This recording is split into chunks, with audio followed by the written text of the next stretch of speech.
আজকে আপনাদের একটা গল্প শোনাই চলেন। এই যে দেখতে পাচ্ছেন লিচু, বাংলাদেশে গ্রীষ্মকাল মানেই মধুর মাস বা মধুর কাল। এই যে আম, লিচু এখন প্রচুর পাওয়া যাবে। তো আমরা সব সময় রাজশাহীর আম, লিচু এগুলো খেয়ে আসছি। এই এর পিছনেই একটা স্টোরি আছে। আমার বড় খালু রাজশাহীতে থাকতেন। তো খালু সবসময় যেটা করতেন আমাদের সবার জন্য, মানে খালুর শালা শালি সবার জন্য খালু প্রত্যেকবার হচ্ছে লিচু একদম ঝাঁকি যেটা বলে আমাদের এদিকে, ঝাঁকিতে করে বড় বড় ঝাঁকি, এখন তো ক্যারেটগুলোতে বেশি দেওয়া হয়, আগে ঝাঁকিতে বেশি দেওয়া হতো।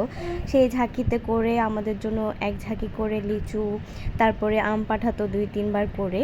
আর হচ্ছে সবার জন্য 2-3 বার করে এই সিজনটাতে আম পাঠাতো। এবং সেই কথা এখনও আমাদের মনে পড়ে। সব থেকে বড় কথা, আমরা যখন নানা বাড়িতে যেতাম আমার খালু আম লিচু এনে সব বাচ্চাদের সামনে দিয়ে দিত আর বলতো যার যতটা মন চাই খেয়ে নাও।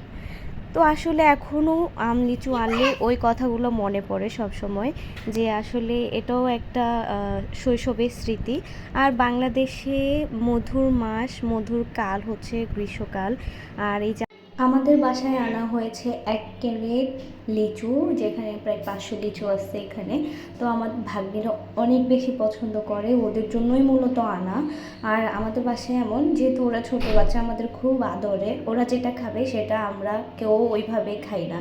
যেহেতু ওরা এটা খায় ওদের জন্য ওইভাবে রাখা হয় যেন ওরা খেতে পারে। অ্যান্ড সবথেকে বড় কথা, ওরা দুইজনই খুব ফ্রুটস পছন্দ করে, কারণ আমার ছোটো বোন, বড় বোনও ছোটোবেলায় অনেক বেশি ফ্রুটস খাইতো অন্যান্য খাবার থেকে। আব্বু সবসময় ফ্রুটস আমাদের ঘরে রাখতো।